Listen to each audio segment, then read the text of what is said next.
Ladies and gentlemen, welcome back to the Intel Extreme Masters World Championship for 2015, and a big warm welcome to the StarCraft 2 area. Good. Glad you've all woken up after a terrific first series by Maru. I think patience has gone now. Bit of a stomp. Hopefully they're not going to all be like that today, because we've got 3 more fantastic games coming your way. Before we get to our next game, though, let's just check with the bracket and show you exactly where we are, because we are deep into the round of 16 right now. Yesterday, of course, we had 4 matches, and all were terrific in their own way. Fantasy coming through against Rain 3-0 yesterday, much to the surprise of many of us here at Katowice. And we also saw, of course, that fantastic Innovation Life game. I'm not going to spoil it for you if you're at home. No, Dan, we have. But go and watch the video on demand anyway, because it was a terrific series. You won't be disappointed with all that 5 maps to watch between Innovation and Life. Hopefully we get something like that today. Now, time for our next game. It's our 6th game of the round of 16. We're moving towards the quarterfinals tomorrow, of course. And our next player is very interesting for a number of reasons. Put that down.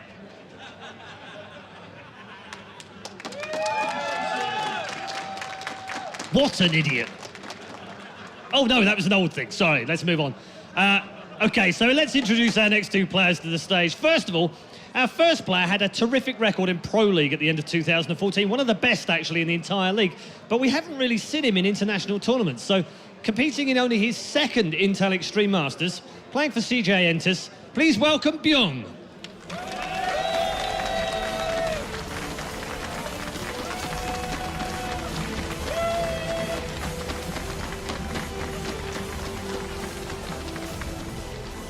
By contrast, his opponent is well known on these shores. He, of course, came here in 2014 and not only won 1 Premier title on the international road, but made it 2 last year after a fantastically successful year. He's here to try and make it 3 inside 2 years. Please welcome Samsung Galaxy Solar.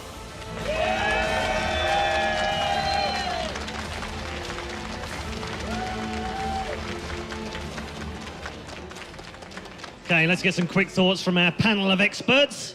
Frodan, it's all yours.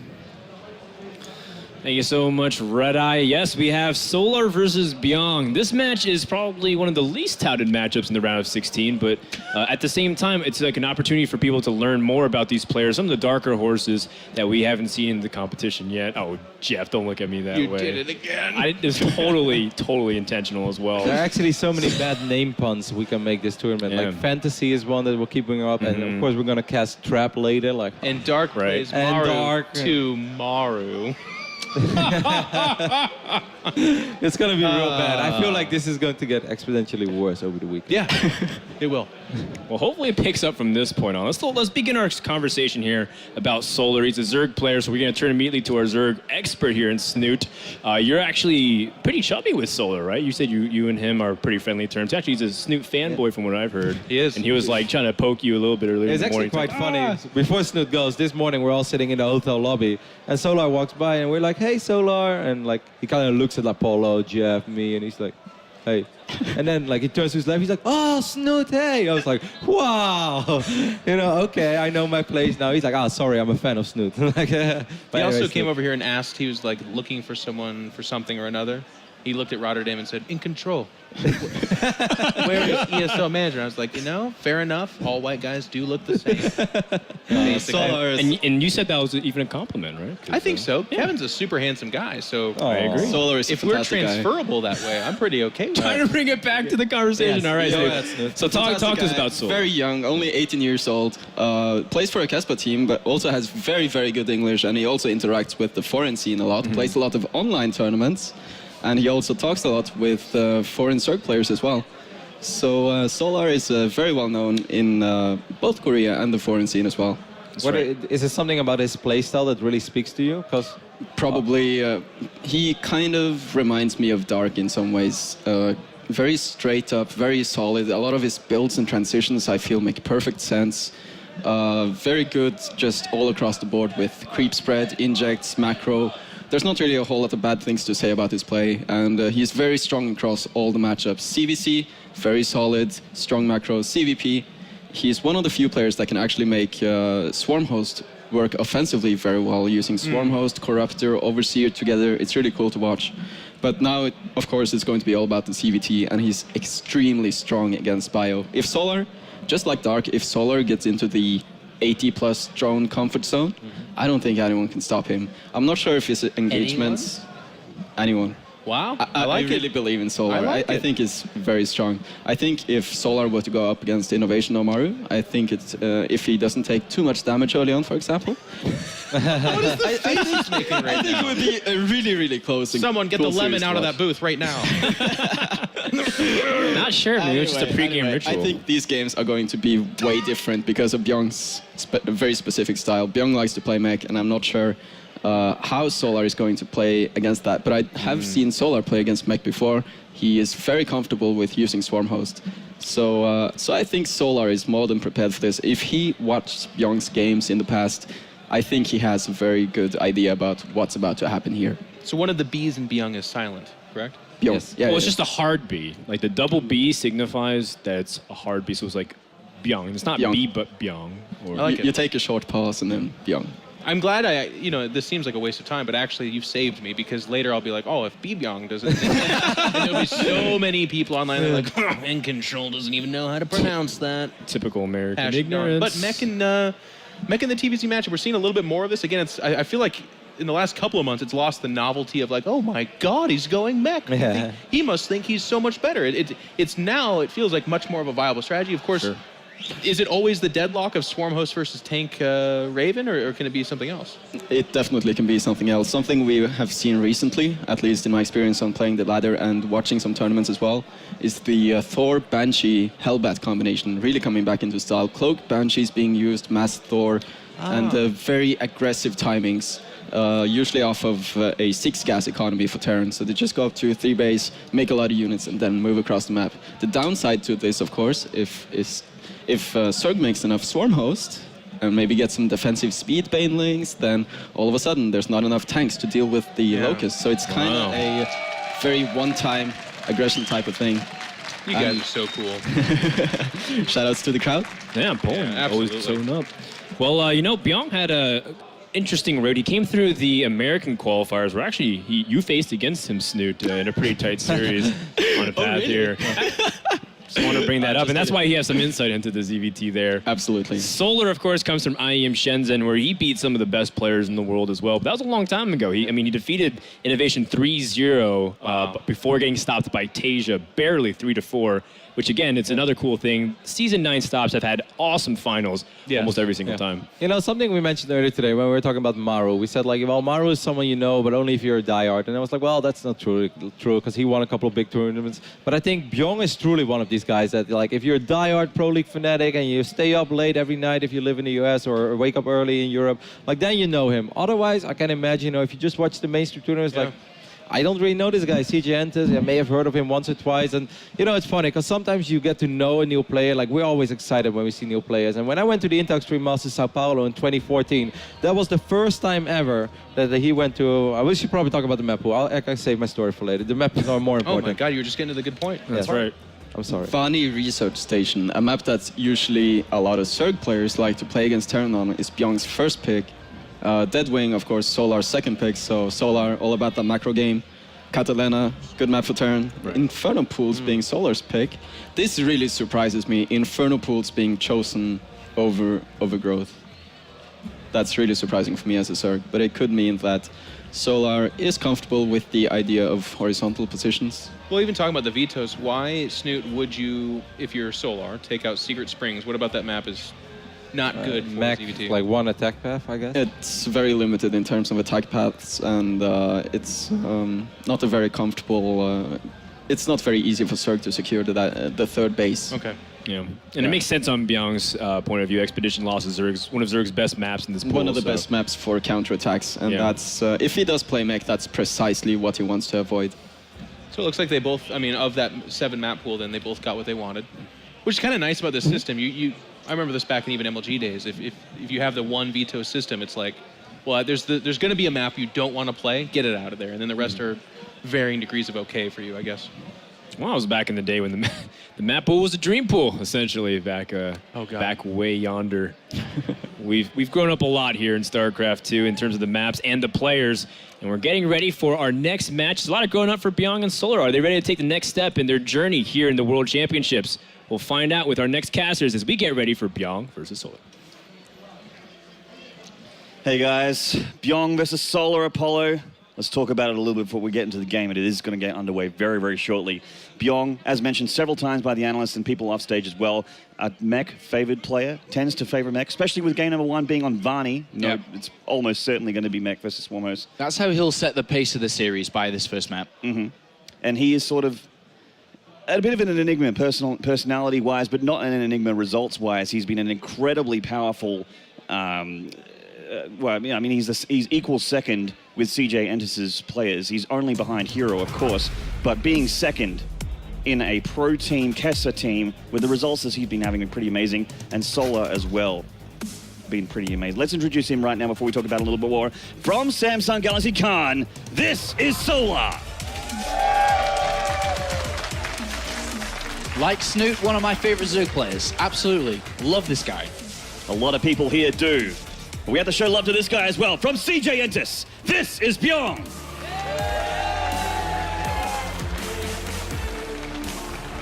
And you're very right. Like Rotterdam said, Bbyong is one of CJ's best players. He's their pretty much the second best player on CJ Entis, I would say. He's got a lot of wins. I think he's got 6 wins in Pro League, which is very, very high considering the top place is about 9, I think. So he's only a couple of wins behind that. He performs very, very well. This is only his 2nd international tournament. His first one being in the Intellectual Masters, Sao Paulo, quite a while back now in Season 8. But this is his 2nd chance to really hit the international scene hard. As they said on the desk, if you watch Pro League and you watch it every morning, you know very well who Bbyong is. But if you don't, then you don't know him as well. And this is his opportunity to show you exactly who he is. Absolutely right. And Solar's looking to turn some heads as well. He's been on the main stage here in Europe before. He's a lovable guy. He's got a lot of friends out there in the crowd. I'm sure a lot of people here, especially Zerg fans, as we have been siphoning a couple as the days go through, are going to want to see Solar go through here. You see that he is dropping the hatch first, as tend to do on this map. Yeah, just completely standard openings from both here. You do often see the Reaper expansion more so than the Command Center first here, but pretty basic openings by both. One thing to note though, Solar in 2014 was one of the best Zerg players. One of the best. He was considered, in Zerg vs. Protoss, the specialist. He revolutionized that style, he changed it, he made it his, and for a long time was dominating, especially around the time that he got to the final in the Intellectual Masters Shenzhen. He defeated every Protoss easily, wanted to have every Protoss player he could, so he could win easily and move on to the finals. And he even showed his level against Terran as well by playing against Tasia in the finals, where he almost was able to defeat him too and almost had that championship to be his. And likewise, Solar, he showed his ZvP. We know he's great at ZvP, or at least has been in the past, and no doubt will be in the future again. Yeah. He wants to show us his ZvT. And his ZvT, recently, I mean, in the GSL Code S, he beat Dream. Right. Dream being one of the best TVZ players in the world. Exactly. That's actually a very big feather in his hat coming into the series. So, in terms of this match right now, the first player to get a bit of scouting information is Solar. He had the Overlord, he's seen the Command Center first, whereas Bbyong on the other side of things has gone Command Center first, has gone for a gas before the barracks, which enables him to get the factory pretty swiftly. And then he's got a second gas follow-up here. So he's going to be opening up in a very similar way to how we saw Innovation yesterday with Banshees or Hellbats. And notice the second gas placement here, Maynard. It's to the back, which isn't going to be easily spotted because the Overlords have moved positions now.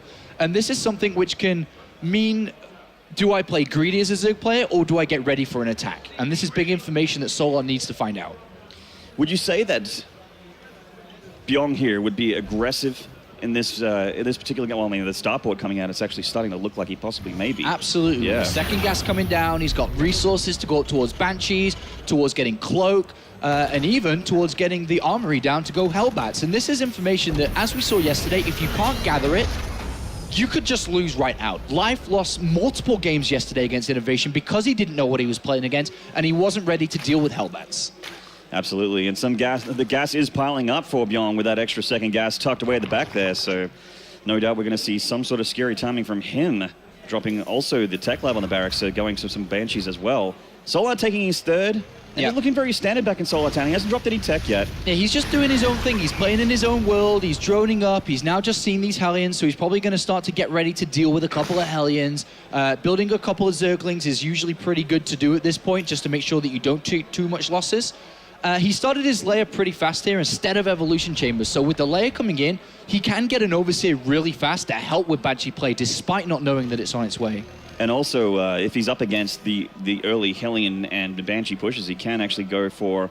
I mean, he is on 3 hatcheries right now, but going for a flock of mutas. A muta switch is something you can do as well when you go for the quicker lair. Roach Warren's coming down now, so if there were to be Hellbats in play, he could very easily build that. But he's all doing this without scouting anything. It's just a safe opening. Overseer could be built from the lair. Roaches can be built now from the Roach Warren to protect against either the Banshee or Hellbats. Just a pretty general safe-ish opening from Solar, not cutting corners too much. Yeah, and Bbyong kind of dictating the flow a little bit, but that said, though, not really, because he hasn't actually really been on the other side of the map yet. He hasn't been on the creep. All he's seen is the third hatchery. And this Banshee is going to be the first unit from Bbyong that scouts inside of Solar's base, if he even makes it that far. Already, as soon as the lair finished, Nidus Worm. It looks like Solar had a plan from the very get-go. Even though his build was pretty safe, he's going to go for a Roach Nidus opening here. And knowing Bbyong's style, he's almost blind countering this style here. The one way to stop this is the Banshees. Banshees are so crucial, and if there's not a lot of Queens, Banshees are everything. More importantly, does Bbyong scout what's going on with the Banshee here? Well, because it's got Cloak, he can move in, but there's the Overseer to push it back. Yeah, the Overseer is detecting the Banshee. He hasn't reacted to it just yet. He's just trying to zone it out, and so far he's doing it very successfully. This is a lot of Hellions, though, and there's not a block on the ramp just yet. And there's the Nidus Worm from Solar just at the front. There's 5 Queens. This isn't going to get spotted. Bbyong has no idea this is happening yet. He hasn't figured it out. Even though this Hellion's going to be on the third base, it's almost too late. Banshees are key in defending this. There's Hellbats on the third, so I don't really know. What is he going to do? Is he going to defend? Is he going to try and come back? Well, he only has 2 Hellbats trying to stymie the flow of a giant amount of Roaches with Queen backups with Transfuse Energy on quite a few of them as well. Yeah, he's attacking the third hatchery, but the third hatchery, forget the third hatchery, his main is actually about to be busted into here. Yeah, this is huge. Bbyong has to keep this wall up. SCV is so far so good. The Banshee's coming in with Cloak. The Overseer is with the Queen. Smart decision from Solar. He's not target firing the Banshee yet. The Banshee's getting some good damage on the top. The Hellbats are actually holding at the front for now. The SCV's holding a second Nidus Worm going down in the main, but Bbyong already has pulled the SCVs. The DPS of the Banshee will take it down, but the Roaches are in Apollo. And the Queens are right behind. If the Queens get close to that Banshee, this game just ends. He needs more than that. He's out of energy on the Banshee. No hiding, nowhere to run. And the Banshee's actually taking a lot of damage from the Queen. A second Banshee coming down from the top is going to help out a lot with its DPS, but obviously with the Overseer, this is becoming a task very, very difficult for Bbyong. One shot each on each of those Banshees from a Queen, and they're both gone. But there's a third one on the way. The DPS from the Banshees is high. He has to keep these alive. Oh, the Banshees actually flies over the Queens. It's going to get snapped. Good pick up there from Solar. That was so scary, that high health Banshee. The Roaches are holding. That bunker's been so crucial. Another Banshee taken down by the Queens. A third Banshee caught by the Queens. Solar, he is looking like he's going to bust through here and end this game. Just SCVs left on the ground. This bunker, the MVP for Bbyong, but will it be enough? No, there's more Roaches, there's more Queens. Every single SCV is going to go down. 24 have been killed. Bbyong is not going to be able to hold on to this. No. An excellent execution coming out from Solar. 26 SCVs going down. Only a paltry amount left, and they will get picked up with the reinforcements of these Roaches. The Queens are out around transfusers, but they don't need them at all. Yeah, it's 80 supply to 44 here. More units are going down. Bbyong is trying his very best to hold on. He has 3 command sets, he has 3 sets of mules, but there's more Roaches, more Queens, and it's never going to stop. No, he's not going to stop here. He smells blood in the water, and he wants this win. God, this bunker has been so good for Bbyong. I mean, he's lost 36, 37 SCVs, and they are still going, but they have put their entire lifeline for their commander Bbyong here, holding this bunker on to this attack. How is this happening? He's getting a second Banshee. Maybe there's a glimmer of hope, but he loses the initial one once again. He can't afford to lose these. He's going to take a different approach. He can move these Roaches down to the natural very easily to go snipe more SCVs down there. The bunker has got these Marines in, but this is naked. This is very, very vulnerable. More more queens come into play. I think, to be honest, he could maybe even try to invest in a Nidus Worm in between these two bases. He's got full protection with the units that he has here. The SCV kills keep piling up. Meanwhile, the drones going up, or just the roaches are going up in number, with the queens coming down one by one as well. This bunker, man. This bunker needs to be all over the internet for how effective it's been in this game. It's just literally been the only thing with the, well, I mean, with the Banshees as well. But another one get picked off by the Queens. He's putting so much money into this defense here. His gas is piling up, but he's running out of minerals. Yeah, he's running out of SCVs too. Now he's using mules to repair. More and more roaches coming through, and he's targeted down the SCVs to make sure the repair can't happen. And very shortly, this heroic bunker will fall. It cannot be repaired, and then it's going to start to take damage. It's just a matter of time. The repairing SCVs are out, and we'll probably be seeing a GG tapped out of Bbyong very momentarily here, as Solar has pushed. It's a very nail-biting all-in here, but it is happening, and it is going to happen. Bbyong is out of options here. Yeah, he's lost the bunker. The Banshee's there, but there's another queen, and there's more to be built. And Solar now is just going to chase down SCVs that are left towards this right-hand side and bring down everything that's there, while still building queens, still being roaches. A really valiant effort here from Bbyong, and it really went a lot longer than I thought it would go on. He's still trying his heart out. He mustn't allow that Nidus there, but it's 2 queens at a time, and there's very little economy left for Bbyong. He's lost so much. He has indeed. I mean, there hasn't been many workers at home for Solar either, but he has really hit this economy a lot harder than his economy is looking right now. We just saw it, Funker brought it up, 60 plus SCV kills by this attack. This is it. There is one Banshee, and right now I think the best way for this to play out for Solar, he's got such a lead. Just slow down and really build that queen count up. Keep adding on 2 queens at a time. Keep sending these roaches in. Keep going for the SCVs. It's 25 supply to 64. Slowly but surely, Bbyong is dying. He's going to get a second Banshee, and he's going to be able to kill off this queen. So the queen going in by itself wasn't the best idea here, like I said. On the Banshee, nice, but again, SCVs are just they're just through a sieve here. They just keep dripping and dying one at a time. Yeah. And Solar completely untouched back at home. It's just continuing to do damage. It looks like he's actually he's pulling back here. Yeah, he's got to wait. He has to build up the queens. He needs to go in with like 4 or so queens. He's got enough here to be able to push this back. I think they're going to have another queen popping out from this in a second. Good micro as well. Transfuses seconds away from both of these queens. Bbyong holds on for now, but he has 9 SCVs. 9 SCVs, but he does have 3 sets of mules. 30 supply to 74. A major difference in the income. As you can see, 300-400 a minute difference. Bbyong is trying to recover. Widowmine's on the way. And as much as Solo was very close to winning it, it's not 100% over yet. Every bone in my body was screaming that this is all over, that Bbyong is defying the laws of StarCraft physics right now by holding on as much as he's had, as much as he's managed to here. These 3 Banshees are so crucial for him. He's lost a lot of Banshees and a lot of minerals. That said, Bbyong has spent a lot in this attack as well. He's going to charge here we again. go. This is going to try and be the finishing blow here. He has energy on these queens once more. The roaches are cleaning up everything on the ground. He has to clean up the Banshees. The Banshees, once they die, there is nothing left for Bbyong to hold. He's making widow mines at this point. Banshees are everything. If he can get rid of that Overseer somehow. He just doesn't. I mean, that widow mine was his hope of killing that Overseer. It is very, very low, but I mean, he's making Marines one at a time, and these roaches aren't going to let that happen. And he's going to target down the starport now to eliminate Banshees. 3 Banshees, a 4th is going to squeeze out, though. Yeah, 4th does come out, and that's quite a lot of DPS. He's going to get down this Nidus Worm, but another one is coming up in the main, and the Queens are zoning that one out. Yeah, I mean, this has been a super, super good effort from Bbyong, but... Oh, is he going to get the Nidus? He gets the Nidus. Targeted down. Great pickup here. Is there enough? No, looks like just the transfuses on the Queen are too powerful.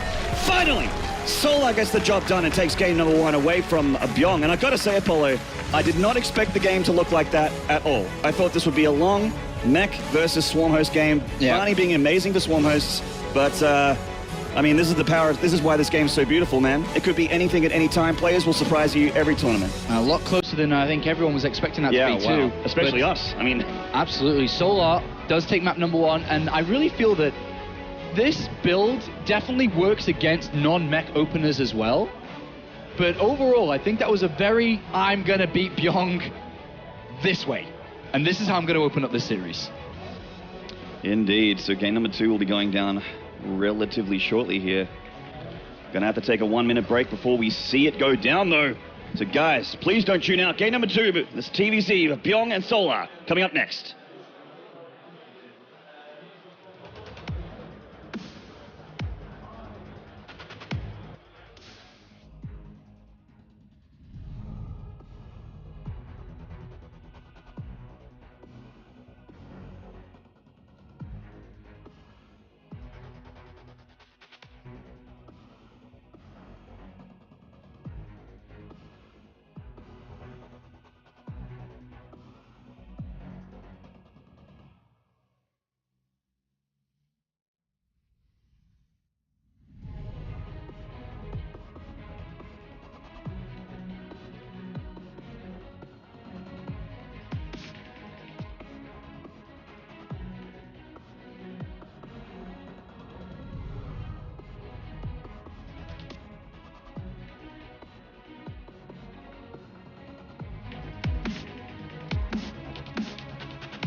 G'day, StarCraft fans. Welcome back to the Intel Extreme Masters in Katowice. Game number 2 between Bbyong and Solar about to begin. And Solar, with his win rates in Pro League looking shaky at best lately with a 1-7, he is off to a flying start here to try and win some face back against this this monster of Pro League. Despite getting a top 8 in GSL, Solar definitely compared to last year has been struggling in StarCraft.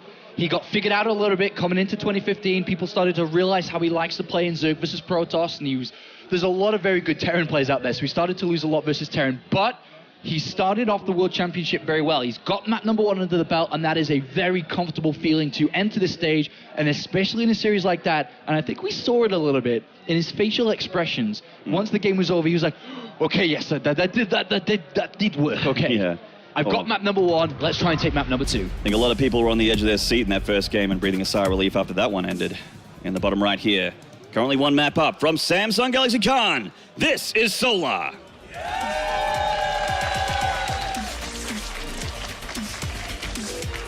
And in the top left, the CJ Entis Badass. This is Bbyong.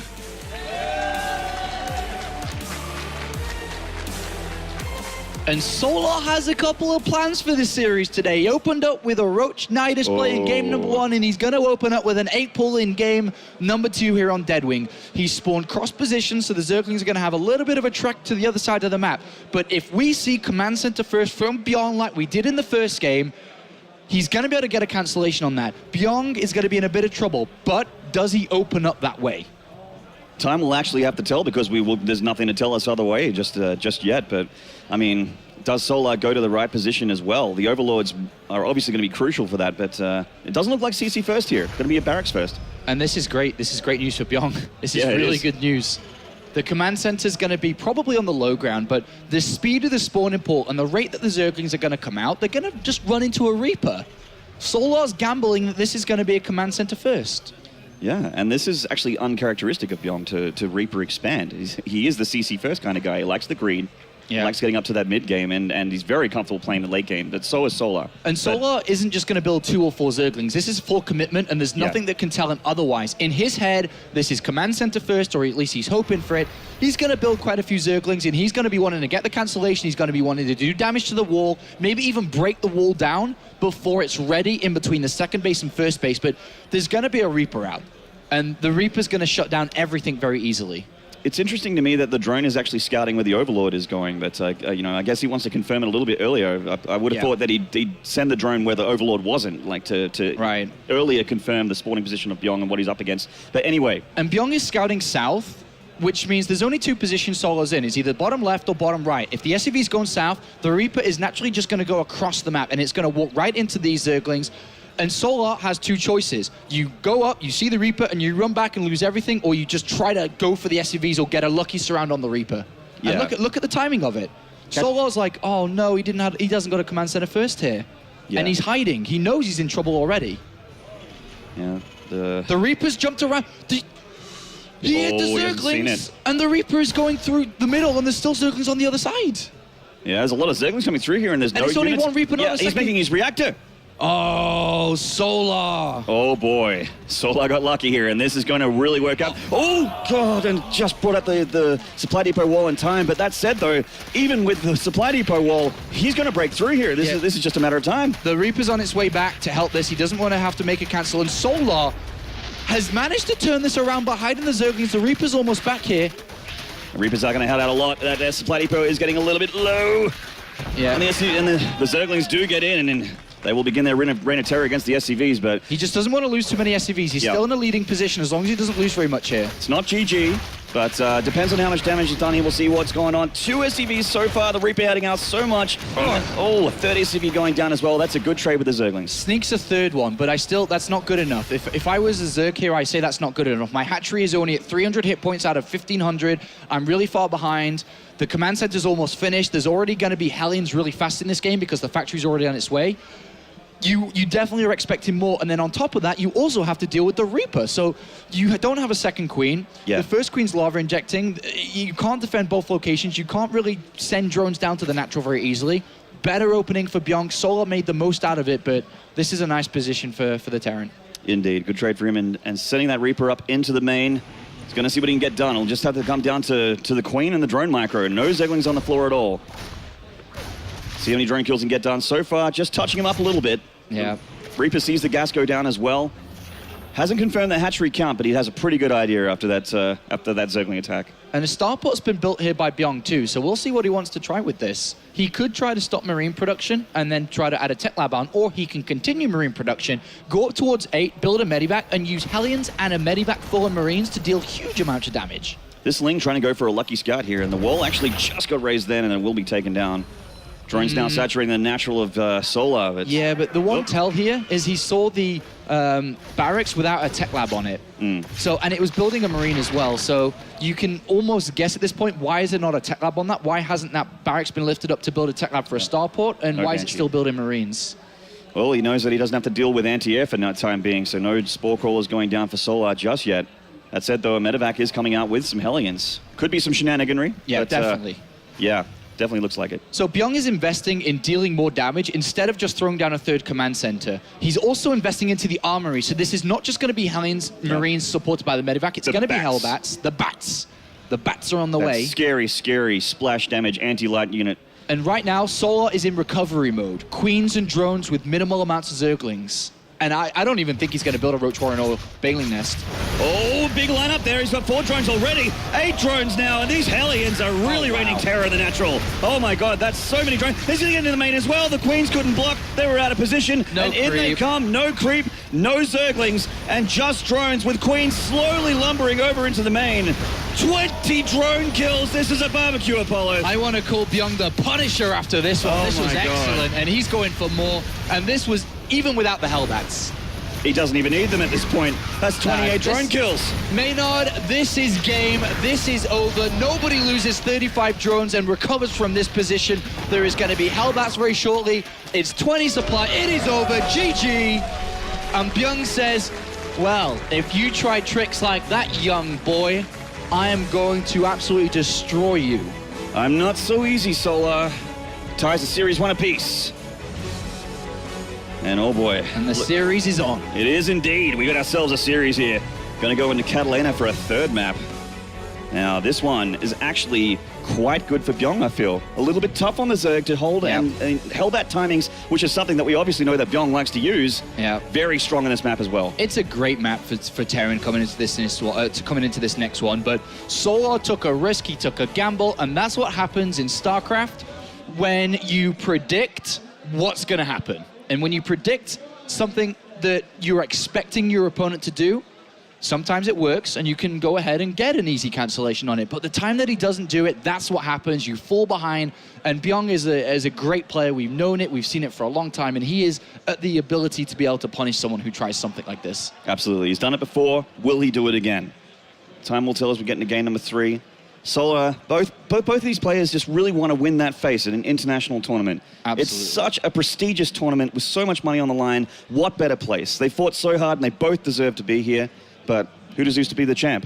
Well, this series is very close. I think a lot of predictions coming from fans, coming from the experts, have always said that this is really close. This is one of the closest series that we have in the round of 16. Both of them can very easily win this, depending on their form on the day. So far, 1-1 is very...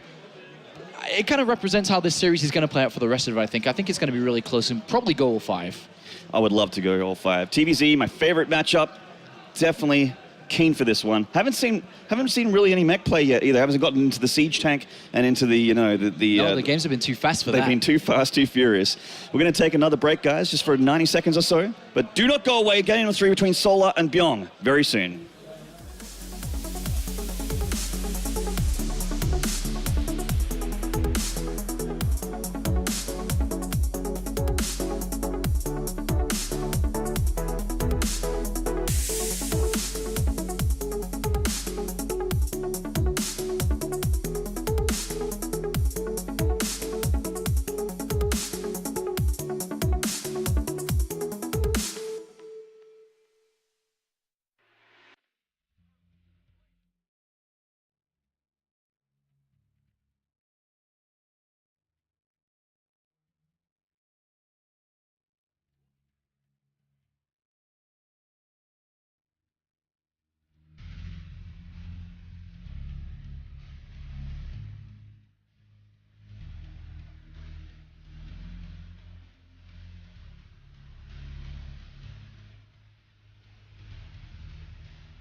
What's up, fans? Welcome back. That sign is so sick. Shout out to the crowd. Have been incredible. Even in day one, we didn't have that many. Everyone's piled in now for some StarCraft, and they are loving it. Are you all loving it out there? Yeah! Oh, yes. Game number 3 between Solar and Bbyong coming up. And these guys, this crowd is so lucky. We're so lucky. Everyone in the stream is so lucky. It's going to be great games all day long. This is the World Championship of the Intellect Stream Masters. We are here seeing the best players in the world go up against each other for a prize pool of $117,000. There is a lot of WCS points on the line that can assist you on the road to the global finals at the end of the year, which we all love and enjoy, which was at BlizzCon last year. Right now, we're only in the round of 16. There is a lot more StarCraft to come. This is day 2 of 4. We have more games and Flash is playing later on, which I'm sure everybody's looking forward to. But right now, Bbyong versus Solar, 1 apiece. Yes, let's not get too far ahead of ourselves. I'm getting chills just thinking about what's up next, Apollo, but we've got to do this one at the top right here. Well, I guess the top of Catalina from Samsung Galaxy. We have got Solar. This lovable scamp. I don't think he's going to be trying any more tricks for a little bit now. Well, could be right. In the far left here, the westernmost position, this is CJ's Bbyong. And he's got ideal spawning locations on the Zerg player to open up with Reapers. The Reapers here just do a beeline straight towards the Zerg base. It's going to be really, really early when they get there. And I would be surprised if Bbyong opened up Command Center first, considering the previous game, considering the map, and considering there's a 50-50 on where the Zerg spawns, that he gets a really good location for the Reapers to do the damage that they do. Yeah, and a big wide main, lots of area that the creep doesn't cover, and that extra step into the main just makes it so good for Reapers. It is a 12 barracks instead of 11, though, so he's not putting full emphasis on the Reaper production too early. Won't go 3, maybe 1. It could probably be 1. Not 2. Yeah. Yeah. But either way, he's going to want to open up Reapers to try to get a bit of information, try to get a bit of damage early on. Indeed, so Solar here, looking like he's going to go hatch first, like a good little Zerg, kicking up his macro. No early pull shenaniganry. So far, you're right, Apollo. Solar going to reel it back a little bit, just place his standard ZvT, which he's done so well in the past. I mean, like we said earlier, this kid's beaten Dream. One does not simply beat Dream in ZvT these days. Tell that to life. Well, life is life, man. Unfortunately, being stopped by a Terran at some point, which was a little bit of a shock to a lot of people. Yeah. It's not to me. Yeah. Innovation. All right, so Solar's opening up with a pause in this game number 3 here, so an admin will go over and see what's wrong. Yeah, interesting But play. as you said, hatchery first, then spawning pool. Pretty standard. Yep. And he didn't go hatch gas pool. Yep. Just straight to the pool there. So being a little bit cautious because this map being this map and the Reaper being built and all that sort of stuff, you're a little bit silly. This is our Casper representative here, the guy on the left. He's if the best. Were wondering. Yeah, and he is the best dressed gentleman in this building right now, I'd have to say. I mean, I have to go he around and have a look at great. more people, but I mean, Red Eye looked pretty sharp on the stage, and Jan Molo, Mr. Todd, could, he's a runway model. Yep. I didn't know that until this morning with the opening ceremony. That guy is gorgeous in a suit, but this guy is real sharp. Decent win record so far in 2015 for Solar against Terran, 6-3, especially considering the players that he plays against. As you mentioned, Dream, being one of those as an example. But that wasn't Bbyong, and Dream is incredible, but Bbyong a very different player. And Bbyong 2-0 in ace matches for CJ Intus. He's not quite the ace player for that team, as we've got in our next match. The ace player is actually going to come onto the stage, which of course CJ Hero. But Bbyong, really good, really good in Pro League. Absolutely. I mean, hit 6 and 5. Yeah, but correct. 6 wins is so much more impressive. Then Solar's 1 win. Well, I mean, yes, but even with 5 losses, like you were saying, last night when we were talking about this series, 6 wins is way more impressive. Even with the losses, they just don't matter in Pro League. It's all about how many wins you've got. Yeah. And we are resuming the game here. Yeah, so the gas shortly followed the spawning pool after that was built, and Solar's now seen the barracks, so knows that he's going to have to deal with this Reaper very, very early on. And correctly scouting with the Overlord, he has scouted exactly where Bbyong is. He knows what's up. Sees the Reaper come out as well. And, I mean, he's more than prepared. Seeing the extra CC, wow. Funny that the command center's inside the main base here. Yeah, a little bit interesting. Yeah, he's a little bit worried about early spawning pool and early Zerglings again. Well, I can't fault him for it, as it has happened already once in this series. Wonder if it'll happen again, but in the meantime, we've got the Reaper coming in the main, looking for some drone kills. He's got one targeted down. Yeah, one's low, another's one's low, and so far he's doing the dance of love with the Lings here. And no losses at all for Solar just yet, although these Lings are getting low. Gonna be first blood very shortly, there it is. I mean, he obviously wants drone kills, but good Zergs rarely lose drones against one single Reaper. Just killed 3 Zerglings with Yeah, that's actually quite nice. This Queen is actually... for the 4th. Oh my god, and you might get a drone as well. This one very low on the bottom here. This is actually a very effective Reaper so far. Yeah, wonderful Reaper usage. And he is going to escape, and this is only a single Reaper.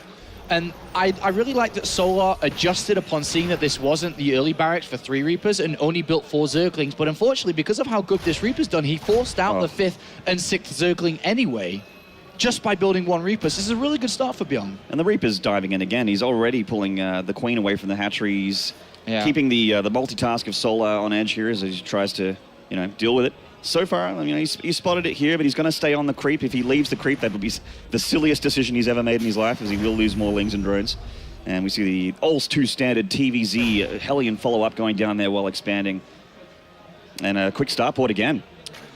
Same build as last game, which he didn't really manage to pull off. And that might be the reason why he's doing it again, because the Hellions ended the game and he never showed what he was trying to do with the Armory and the Marines. So he might just try again. If Solar's going to cut corners and not really build additional Zerglings and allow Hellions to run through so easily, then he can pick up an easier win or at least a lot of damage. Such an incredible map for the Hellbat timings with the, you know, the path to the 3rd is almost never going to, well, it is never going to be connected by a creep to the natural. It's going to be extremely tough with, you know, Speedlings are the only thing that can get over there in time, and you have 1 or 2 Queens down there, and the Hellbats don't care about that, Apollo. They just barbecue all day. So same build again for Bbyong. Going to repeat this twice as the Armory does come in.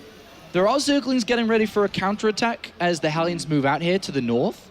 There's only 5 of them, but he may get them caught. Yeah, it actually kind of looks like Byong's trying to do the loop-de-loop out of the Overlord vision here with his run by.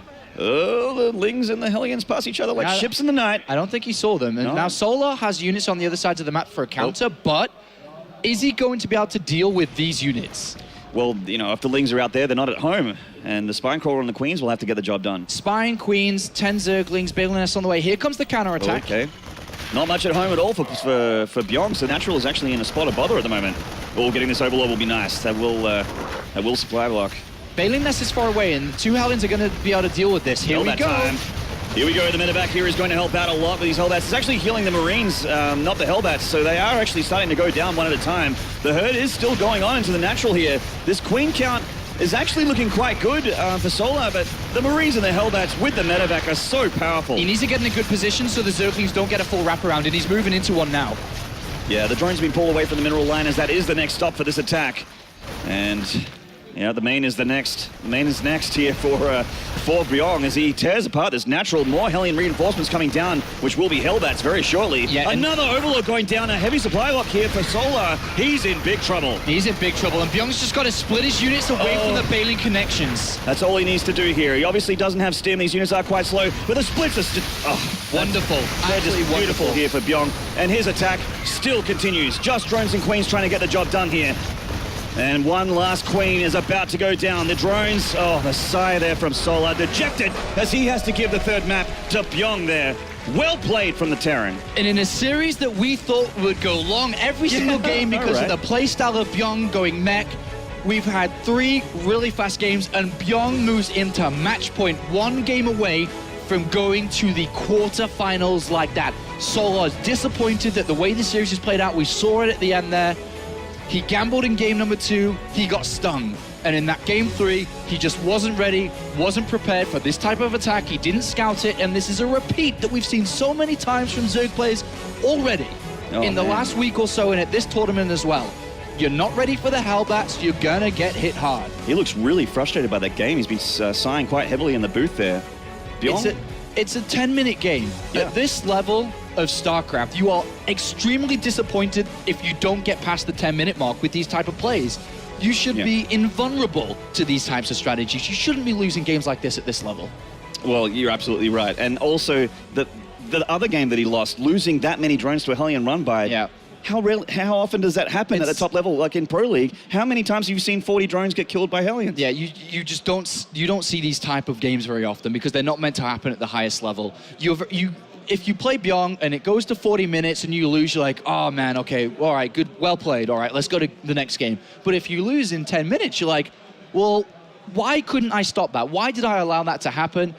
And you're gonna be disappointed. And he's got to really stop these emotions flowing through now because he has to keep composed. If he allows it to hit him in this next series, this is going to end. Well, he has rightfully, and it is within his rights to request a 5-minute break here, so just going to collect himself and get ready for game number 4. If he loses it, that will be it for him at this tournament, and Bbyong will continue into the round of 8. And Solar, remember, is a finalist from Season 9, the season that we're currently in. He got to the Shenzhen Finals where he narrowly lost versus Liquid Tasia 4-3. Bbyong hasn't even played a tournament this season. He's come from the North American online qualifier to be here today, but all credit to Bbyong, he's playing really, really well. He doesn't have that much success under his belt in his career for StarCraft, but in the last month or so, has qualified back into GSL, which he missed out on Season 1 of, and now he's qualified for this tournament. He's playing well, he's getting results under his belt, he's looked at as one of CJ's best players again to be able to bring the results and bring down victories in Pro League, and he's here at this tournament with a golden opportunity to showcase what he's really made of. Can Solar get the job done? We'll find out shortly after this very short break, guys. Don't go away. We'll see you soon.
That's enough of a break. Let's get into it, guys.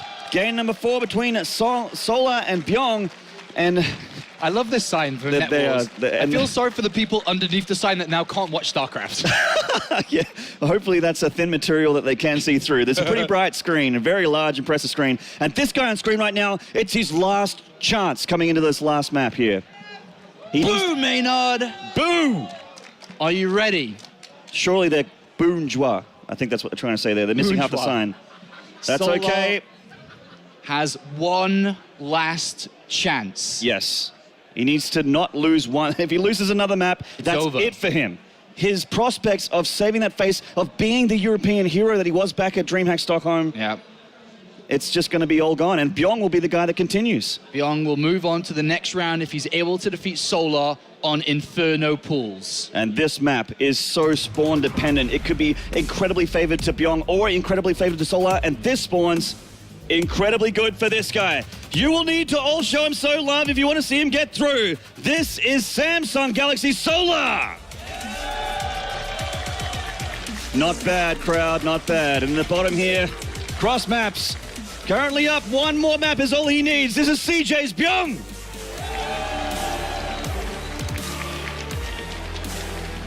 Those passionate fellows at the front, I've seen them all weekend. They've been looking good. And they're going to be here till the final day, Maynard. Yes, on they Sunday, will. when we enter the Spodek Arena for the grand finals, a best-of-7 between the two best players here at the Intel Extreme Masters Championship. I wonder if they'll be front row in the Spodek Arena for that grand finale. I would hope so. That's where I would I love get to chills be. just thinking about it. Just thinking about it. So let's talk a little bit about Inferno Pools and the fact that this was Solar's map choice. Odd decision. Odd decision, and Snoop brought it up that this was the replacement instead of Overgrowth. He could have chosen Overgrowth here, and then Inferno Pools would have been the 5th and Decider map, but he decided to go for Inferno Pools here. Snoot highlighted that maybe he could feel comfortable on this map, that even if it's close positions, we know that Bbyong likes to play mech, and mech isn't going to be as easy to play on this map because of the distance of the third base. He's going to have to take it a lot more slow. It's a big map, which means the mech army and push is going to take a long time to move through wherever he wants to go. But Solar has got very lucky in the spawning positions, as you've highlighted from before. Yeah, obviously the Zerg, the way the race works, more space, more distance from their opponent, the more time they have to react and decide what to do with their lava, the better it is for the Zerg. And he's gotten the spawns he needs here. Yeah, and if we just think back to yesterday, if you didn't see yesterday's games, we saw Life versus Innovation on this map, and Innovation didn't stand a chance. Everything he tried, it didn't work, and it wasn't because Life was 10 times better, is that the map is 10 times larger than every other one when they spawned in these positions, and everything was seen early. Life had a bucket load of time to be able to react and defend against what was going on, and Innovation just couldn't do anything to make it work. Bucket loads of time. He had lorry loads of time. Look at the rush distance here. Sorry, I just wanted to say the word lorry. I know that you're British. Sometimes you miss home, so we just use some British words every now and then in the cast. Please drop some more in throughout the weekend. No worries, mate. Hopefully there's no bobbies outside. Never mind. We have got the Reaper getting out here. He obviously needs to identify where his opponent is as soon as possible. Yeah. He needs to know what he needs to do here. I mean, obviously he's going to go for a fast expand. This is Bbyong after all. Yeah, and he's putting it inside his main base again. In case there was to be an early spawning pool, he sacrifices a little bit of mining time because SCVs can't be built instantly. He has to lift the command center up, put it back down onto the natural, so he loses a bit of economy, but he's safe against early spawning pools, which unfortunately for him is not the case this time. Indeed. And Solar, conversely, hasn't found out where Bbyong is either. So he's just about to identify, I mean... That he's not by top left. And another thing that we have to talk about here is how wide open that natural is. If you want to go for a Ling Flood or something like that, that is a tough natural to wall in, man. That's And it could have been one of the options why he got the early Zergling speed. That may be something he's looking at. Yeah, you're very, very right. This Reapers from Bbyong have been pretty good so far. This one, not quite as good as his previous brother on Catalina. Just the one Zergling kill so far. Just gets and sees the gas, sees there's one drone still in the gas as well. Yeah. So he knows that Zergling speed is on the way, and he knows that, well, that's about all he knows from the time being. There definitely could be more gas being invested into and gathering more to try to build up some type of attack.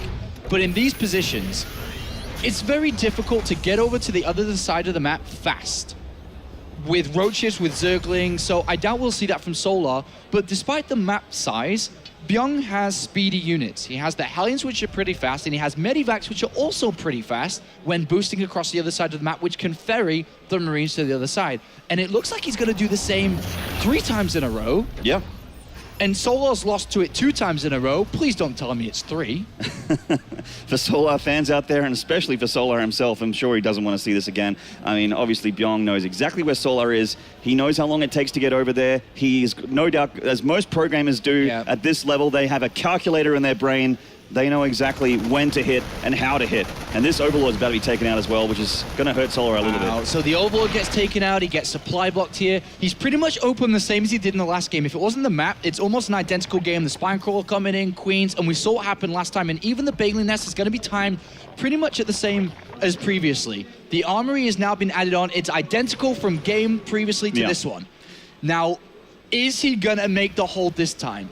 Well, Solar is changing things up a little bit from the last map, and that is he is going for the 2-base muta play by the looks of things. First, he needs to deal with the Hellbats, yes, but this is something that Zerg's been doing on this new map pool, going for the 2 base plays. 10 Zerglings, 12 Zerglings are already on the way. The map size helping out a little bit because he's been able to build these units. He goes in, he sees the armory, he knows what he's up against, and Banelings need to be morphed instantly. He's got the Spire, so when the Spire is on the way, when that finishes, he's going to be in a good position, but he mustn't take drone losses. Ooh, Medevac loaded up with a bunch of Marines here, and these are all going to be Hellbats very shortly. The armory's finishing up now. And it's Hellbat time. The Spire could even be targeted down. And then you've got the Marines inside the main base just been boosted by the Medivac. Oh my God, and the Hellbat's just morphing now in a beautiful position, cornering up the button here. The Banelings, though, the Hellbats are pretty clumped up. Yeah, absolutely, and here come the Banelings. Oh my God, he lost everything there. The Hellbats are all dead. The Marines still in the main, causing damage, though. Only 4 drones. Gone. Only 4 drones. Yes. This is a good defense, and now these Marines should be cleaned up pretty well. The Queens are going to hunt the Medivac. There is a Baneling, which gets a good detonation. Connection. And he actually has to pull out now. He can't engage anymore. Good defense. He Great doesn't defense. die. Not dying against that attack is amazing for Solar. And now he has the mutas on the way as well. Yeah, now the Spire really comes into play because there are no Marines really. There's no engineering bay. There's nothing to stop this. There's no anti-air. He's got a reactor on the starport and 1 Viking so he can build a couple of additional ones, and that's going to be it. But there are more Hellions on the way. Solar doesn't know that more Hellions have been built until that second he sees it with a single Zergling. Does he have any units though? I think he actually he has 11 Lings here, so he's morphing a few Banelings because he knows that the attack is imminent. And actually, I want to bring it up as well that an Overlord got sniped here by this Medevac, which means he can't pump as many mutas as he wants. He's only being able to make 3 right now. All right, here we go, second phase. Yeah. He has to use the gas for the Banelings as well. And a clump of Hellbats that do take a lot of damage on 3 of them there. But Mutalisks are seconds away. They are indeed, and it looks like the Hellions are actually just going to go straight Wings of Liberty mode and see if they can get it done this way. They are very damaged, so the Queens and the Mutas can actually finish them up. But how many drones are going to get here? 6 drones! The drop in the main completely cleaned up, no more Marines left, and there go the Hellions, and there go the Marines from that drop. The attack is over. Good. 7 drones is very good for Bbyong here. He invested in more and he gained what he needed to do, and now he's preparing his anti-air. He's got Vikings on the way. He's going to play mech in this game, but he's got turrets, 3rd command center done, better economy than Solar. He just needs to not take damage versus these Mutalisks, and he goes into the next part of the game in a lead because he was able to get into that 2 base economy. One Widow Mine here, going to connect on one of the mutas, take that out for free, always nice. Only 4 left, and that's not that scary. Oh, another Widow Mine going to hit that cluster, a bit of damage there. I mean, they will regen, they are Heart of the Swarm mutas, but the Vikings will chase them down. Another, 200 minerals, 200 gas, down the loo, as we say, Maynard. Down the loo, mate, all gone. That is a big investment already. The whole strategy's been spoilt by Solar. He's got weak economy, weak production. He loses another Overlord, I guess that was, as the Mutalisks are over this side. But overall, Bbyong is in great shape. This is a wonderful, wonderful game and a wonderful position to be in. Now, these mutas can be annoying for this 3rd CC that's trying to float over to the island. But the Vikings are on their way. The Vikings are a lot scarier than the mutas. They are, and this means this 3rd base is going to be taken very easily. Means no roaches can ever disrupt this, and only Mutalisks can be that. There's going to be turrets, there's going to be more Vikings around. I love the strategy choice by Bbyong to take the island base when he's playing mech. Yeah, and that is exactly what's going down now. He loops around the problem we identified earlier, that on this type of map, taking a 3rd out in the open is difficult to do. The ramp size, the distance, he gets rid of all of that by taking this base. Yeah, and that's actually forcing Solar to make more mutas and not actually make much of a ground army, which means there's not too much of a ground at all. There is a lot of Hellions here. And currently, there's only 9 Zerglings, more Mutalisks are on the way, but there's a lot of Vikings. They have +1. He's made a Roach Warren, but he can't make that many Roaches just yet. If these go to the gold base and just kill all the drones. Yeah, well, I mean, what's he going? He has to rely on the Mutalisks here, and there's almost as many Vikings as there are mutas. In fact, let's have a look. I mean, the Viking count is 7 versus the 12 mutas here, and with that long range, they can do so much damage. Oh, this is very, very important here for Solar. I mean, he's been behind for a long time because of the opening and taking damage, but the Mutalisks are going to shut back 1 turret. There's not really enough repairing here. Just 2 mules and 1 SCV. Oh my God, there's a Widow Mine hidden there. There was 2 of them. I didn't see them, and neither did Solar. Oh my God, no one saw that happening until it was too late. The Hellions are coming through here. Solar scrambling his defense, but all the Lings have just evaporated. The Hellbats are here now, and they are ready for that gold base. They want to take it apart. They might even just go for the natural. No, the gold is the choice here. And remember, all the Mutalisks are weakened, which means the Vikings are going to do so much damage. He's losing so much. Solar is in so much trouble. Bbyong has played this out excellently. He's got a big cluster of mutas. In fact, the Vikings have landed. They're just going up in the air. That's free damage from the mutas. I think that was a misclick or something from Bbyong. And he's going to take a lot of Viking damage here. The Mutas may be able to get this done. The hatchery is going to go down, though, 100%. He can't lose the hatchery. There is no way he can lose his hatchery if he wants to be able to win this game. Well, and down it Down it goes, and is that it for Solar? It certainly looks terrible for him, as he is down to 2 hatcheries against a 3-base Terran, and one of them's on an island. And a gifted Thor here from Bbyong, who doesn't care. He's in a wonderful position. 2 Hellbats headed towards the main He might even base. get more drones here. And Bbyong giving us an excellent display in this series, in this game. Hellbat dunk. He's in the main. More drones getting barbecued. Things go from bad to worse for Solar. 11 drone kills and a dead hatchery. How does he recover from here? Can he recover from here? This is a very difficult position to recover from. He's got these Mutalisks, but there's turrets. There are, I suppose there's only turrets right now. There are Thors on the way. He's got to repair this turret not to lose it, and he is going to do that. But a couple of SCV kills is nothing compared to the 22 that he just lost. Yeah, absolutely. I mean, look at the harvester difference. Yeah. Funker's bringing it up right now. 70 SCVs versus 43 drones. Things could not be worse for Solar at this point. And in Bbyong's shoes, all you do now to get your advancement to the round of 8, a massive result here, a massive achievement in his second tournament, is sit down, defend, build up, and attack when you've got a good-sized army. Yeah, and oh my god, that Thor volley was so effective. It did so much splash damage on those clumped up mutas there that were being micro to take out that turret. And a 4th CC's floating over. With double the economy of your opponent, which Bbyong has, his supply is skyrocketing. He's building every type of unit, anti-air, ground, Vikings, Hellbats in support, everything. And he's going to muster up this army that cannot be stopped. And he's going to march over to the other side of the map and doesn't care about the distance, doesn't care about roaches, doesn't care about Mutalisks. There is simply not going to be any resistance from Solar. Solar has to play greedy, he has to buy time. And roaches, I don't even think roaches can cut it. Does he need to go swarm host? Does he need overwhelming roaches? Where is he going? Because right now he's only focused on economy, and Bbyong is hunting for that with Hellions on the move. He is indeed, and they're going to go straight for that gold hatchery, and as it's getting retaken here by Solar. The defense of Solar is pretty much all in the sky. It's a very, very weak number of roaches on the ground. If Solar is looking at the impossible, I don't know how he's going to recover. If he recovers from this, it's going to be the biggest comeback I've seen in a very, very long time. Possible. Well, it's the biggest comeback I can even think of in the history of StarCraft 2 if he comes back from here. Bbyong needs to lose this game, and it's Look going to at be that very army hard for that's Solar to do building that. up slowly but Yeah. surely. It's building. He's getting blue flame. He's adding plating upgrades, so he's going to be a bit more defensive when it comes to taking the hits from these units. And very shortly, Bbyong is going to move out. And the question is going to simply be, is Solar ready? Right now, he has those Mutalisks and a handful of roaches, and that is it. And he's getting upgrades for the Mutalisks as well, so he's going to rely extremely heavily on these mutas. So he's going to go full Mutalisk. You've pointed it out very smartly. It's going to be full it's going to be roaches. He's going to use roaches. I thought he'd try full Mutalisk and try to go over the Thors, take them out, and then destroy everything else. But there's tanks, there's blue flame, Hellbats. Does he have enough to invest in the +2 for the mutas as well as make these roaches and have them be effective? The roaches are unupgraded. The mech is upgraded though. They have +1. So maybe if the roaches can bring down the Thors and the Mutalisks can start to deal damage, that could be an angle he takes. But Bbyong is building up. He's almost ready. That was a good defense from Solar, actually. He didn't take any kills there. And those were Blue Flame Hellions as well, so he was in position for that, which is, I mean, obviously more drone kills here would be nails in a coffin for Solar here. And oh my god, look at this unit count. It is devastating. The army supply of Bbyong is actually not as high as Solar's, but it is what it lacks in supply, it makes up for in power.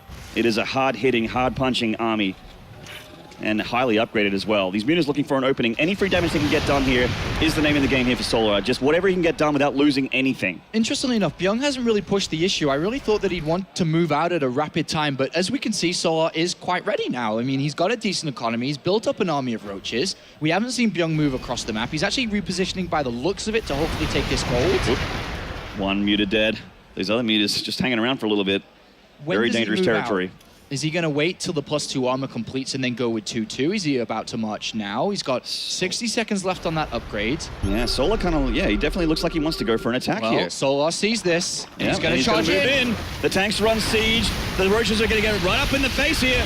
The Muta's coming from the other side, and the Roaches are pressing in.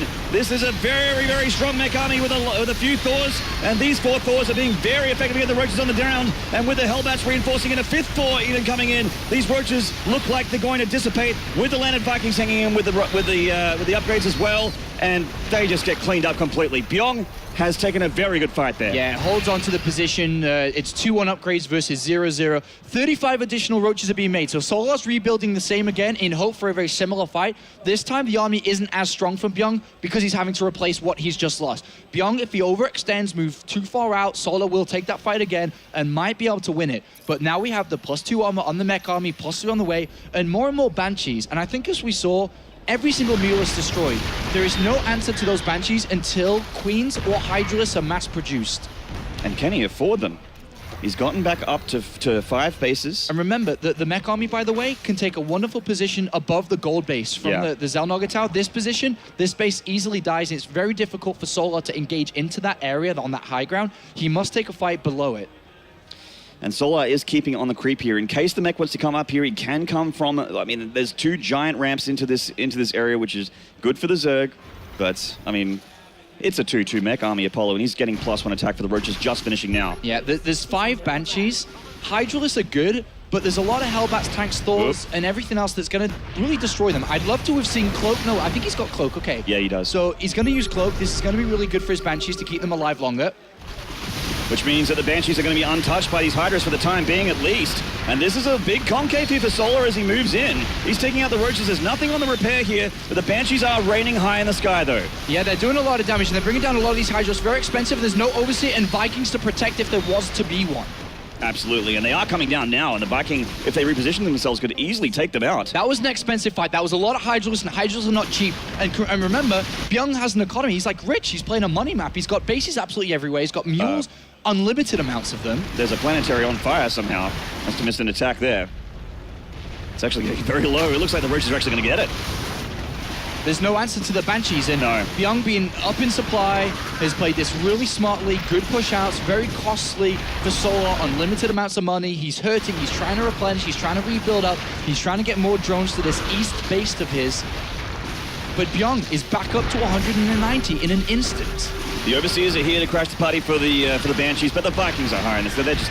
They are the siege tanks of the Sky Apollo, and they are taking the Overseers out one by one. And even if they do detect, which they are, there's not enough Hydras on the ground to deal with the Banshees. It looks like we're going to have another Terran advance here, Maynard, as Bbyong has played an excellent series, his second international tournament, and he's made a big difference from when he played in Sao Paulo over a year ago now, much over a year, and he's here in the Intellectual Masters at the World Championship, and he's looking at a 3-1 over Solar. He does indeed. I mean, this cluster of Roaches, once they see those 3 Thors come up with the Hellbat defense and the Banshees, Solar's going to tap out any minute here, almost guaranteed. I mean, kudos to him for staying in the game and trying to make a fight out of it, but Bbyong, too strong, too much of a scary Terran here. The Pro League beast continues in the World Championship here in Katowice, and Solar, unfortunately excused from the tournament, didn't manage to get what he wanted done today.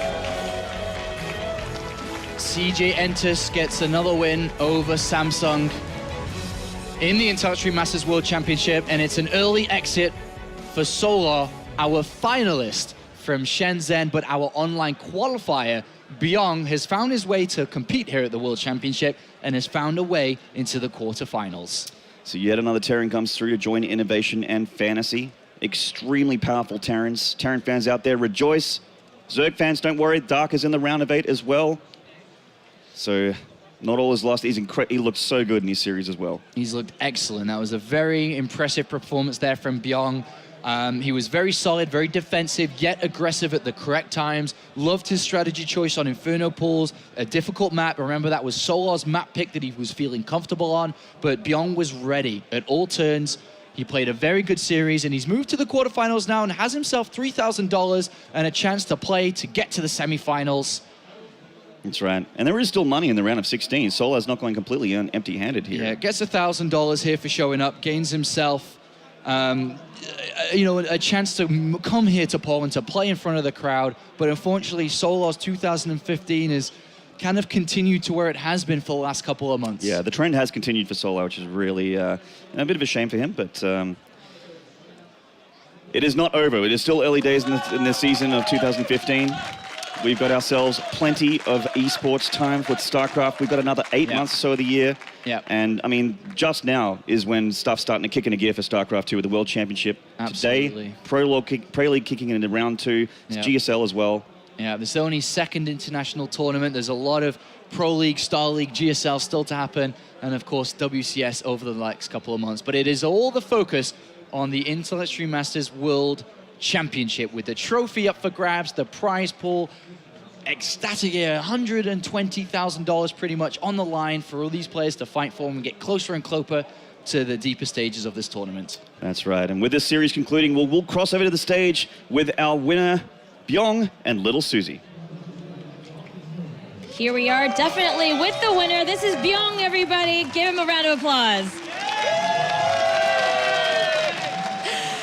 You look so happy right now. You know, congratulations on that.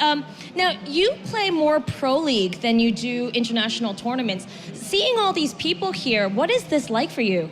I think more IEM. IEM? Yeah, because wonderful people and atmosphere. And, yeah, good.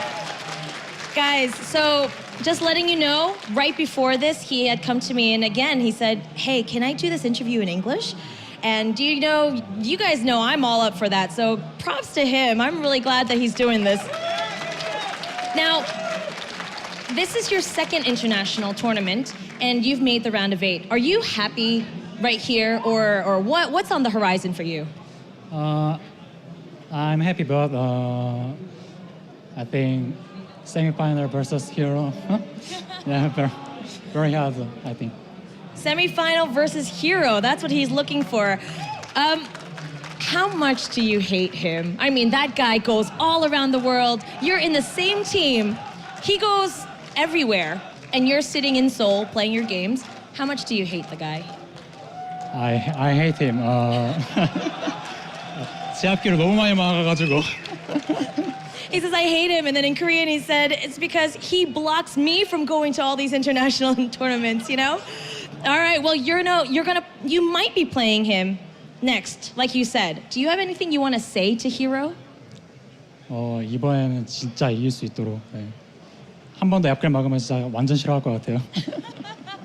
All right, you know what? I don't blame him for saying this one in Korean, but he was like, man, if you block me one more time from getting to where I want to be in this tournament, I'm just going to kill you. All right?